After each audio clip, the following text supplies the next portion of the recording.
নমস্কার বন্ধুরা, রোশনাই সিরিয়ালের আগামী এই পর্বে আমরা দেখতে চলেছি আরণ্যক তার জীবনে রোশনাই না গরিমা কাকে বেশি প্রায়োরিটি দেবে সেটাই ঠিক করে। আরণ্যক তার নিজের ঘরে বসে ভাবছে, আমি রোশনাইয়ের মা এবং বাবা কাউকেই বাঁচিয়ে রাখতে পারলাম না। এমন সময় ছোট আরণ্যকের রুমে এসে আরণ্যকের পাশে বসে বলে, বাদশা এবার সময় এসেছে, রোশনাইকে না হয় গরিমাকে, এই দুজনের মধ্যে একজনকে তোর আপন করে নিতে হবে। আরণ্যক বলে, আমি কিছুই বুঝে উঠতে পারছি না ছোট, আমি কি করব।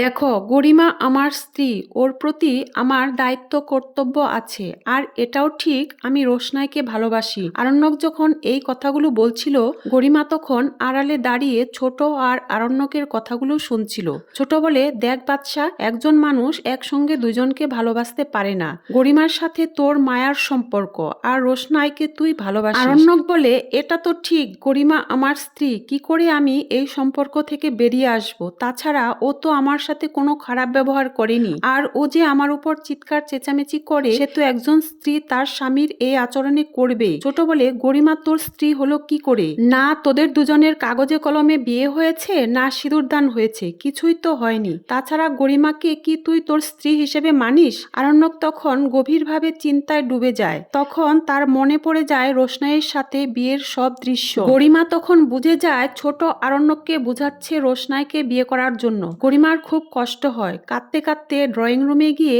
আরণ্যকের মা আর জাহ্নবীর সাথে কথাগুলো শেয়ার করে। আরণ্যকের মা আর জাহ্নবী গরিমাকে সান্ত্বনা দেয়। গরিমা আরণ্যকের মা আর জাহ্নবীকে বলে, এই কথাগুলো শোনার পর আমার আর এ বাড়িতে থাকার বিন্দুমাত্র ইচ্ছা নেই, কিন্তু আমার ওই বাড়িতে এমন একটা পরিস্থিতি যে আমার মা বাবারও ভালো সম্পর্ক নেই, তাই আমি ও বাড়িতেও যেতে পারবো না। তাছাড়া কাল রোশনাইয়ের বাবার শেষ কাজ, বাবা ওখানেই যাবে। আমি এখন কি করব কিছুই বুঝতে পারছি না। আরণ্যকের মা আর জাহ্নবী গরিমাকে শান্ত হতে বলে, আর রোশনাইয়ের নামে বরাবরের মতো নিন্দা করতে থাকে। পরের দিন দেখানো হয় রোশনাইয়ের বাবার দাহ করা হয়। রোশনাই তার বাবার জ্বলন্ত চিতার সামনে দাঁড়িয়ে দাঁড়িয়ে বাবা মায়ের পুরনো স্মৃতি মনে করতে থাকে। আরণ্যক, নীলাঞ্জ, বড় মা, ছোট রোশনাইকে অনেক বোঝায়, কিন্তু রোশনাই চুপচাপ থাকে, কোনো সাড়া দেয় না। বাবার জন্য হু হু করে কাঁদতে থাকে। এরপর আরণ্যক রোশনাইকে বলে, এটার মধ্যে তোমার বাবার অস্থি আছে, এবার তোমার অস্থি বিসর্জন দিতে হবে। রোশনাই বাবার অস্থি বুকে জড়িয়ে ধরে কাঁদতে থাকে।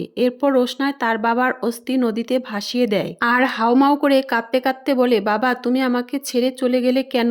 গুন্ডারা তোমাকে কেন গুলি করে মারলো, আমাকে কেন মারলো না? আরণ্যক বলে, রোশনাই ওরা ভালো করেই জানে তোমাকে মারলে আমি সব শেষ করে দেব, একজন মানুষকে তো ধ্বংস করবই, আশা করি তুমি বুঝতে পারছো। আসলে আরণ্যক সুরঙ্গমার কথা বলছে। এরপর বড় মা রোশনাইকে বলে, চলো রোশনাই, ঘরে চলো। রোশনাই বলে, আমি কোনো ঘরে যাব না বড় মা, আমার কোনো ঘর নেই। বড় মা বলে, কেন মা, আমি তোমার মায়েরই মতো, তুমি কটা দিন আমার সাথে আমাদের বাড়িতেই থাকবে। রোশনাই বলে, না বড় মা, আমি ওই বাড়িতে যাব না, ওই বাড়ির মানুষগুলোর কথা আমি সহ্য করতে পারবো না, আমি বরং মুম্বাই চলে যাব, ওখানে আদিত্য কাপুর আছে, আমাকে ও সাহায্য করবে। আরণ্যক বলে, আমি জানি আদিত্য তোমাকে সাহায্য করবে, তবুও কটা দিন তুমি আমাদের বাড়িতেই থাকো, মানসিকভাবে একটু সুস্থ হলে না হয় তুমি মুম্বাই চলে যেও। এরপর রোশনাইকে নিয়ে বাড়িতে যায়। রোশনাই বাড়িতে গিয়ে মায়ের ছবি বুকে জড়িয়ে কাঁদতে থাকে। এর পরের দিন দেখায় লালন তার মাস্তুতো বোন মেঘনা আর মিনিকে নিয়ে রোশনাইয়ের কাছে আসে। রোশনাই মিনি আর মেঘনাকে জড়িয়ে ধরে কাঁদতে থাকে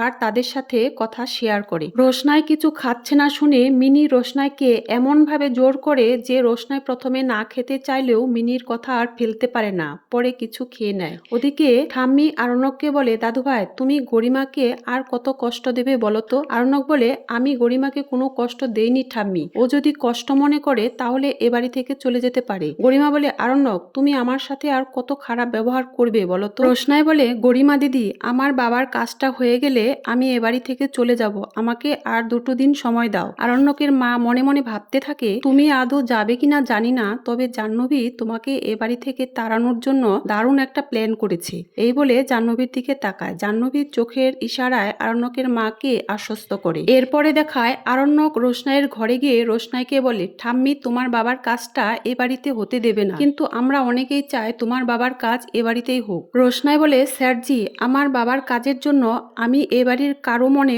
অশান্তি দিতে চাই না। জাহ্নবী আরণ্যক আর রোশনাইকে এক ঘরে কথা বলতে দেখে দরজায় আড়ি মেরে সব কথা শুনতে থাকে। রোশনাই বলে, স্যারজি আপনি চলে যান, গরিমা দিদি যদি আপনাকে এই ঘরে দেখে তাহলে আবার অশান্তি শুরু করবে। আরণ্যক বলে, ছাড়ো তো তোমার গরিমা দিদি। রোশনাই বলে, স্যারজি আমি বলছি আমার বাবার কাজ হয়ে গেলে আমি এ বাড়ি ছেড়ে চলে যাব। আরণ্যক বলে, রোশনাই তুমি যেখানেই যাও না কেন আমি তোমার গরিমা দিদির সাথে সংসার করতে পারবো না। তোমার গরিমা দিদি যখনই আমার সামনে আসে তখনই আমার মনে হয় এই বুঝি নতুন কোনো ড্রামা শুরু করবে। তাই সত্যি বলছি রোশনাই, গরিমার সাথে থাকা আমার ইম্পসিবল। আমি সত্যি তোমাকে ভালোবাসি রোশনাই, আমি গরিমার জীবন থেকে সরে আসব। রোশনাই বলে, প্লিজ স্যারজি এ কথা বলবেন না, আমি চাই আপনি আর গরিমা দিদি সুখে শান্তিতে থাকেন। আড়াল থেকে ততক্ষণে জাহ্নবী রোশনাই আর আরণ্যকের কথা শুনে বুঝে গেছে আরণ্যক গরিমাকে তার জীবন থেকে সরাতে চাইছে। তো বন্ধুরা, জমজমাট রোশনাই সিরিয়ালের পরবর্তীতে জাহ্নবী কি প্ল্যান করেছে রোশনাইয়ের জন্য সেটা জানতে হলে অবশ্যই আমার সাথে থেকো। ধন্যবাদ সবাইকে।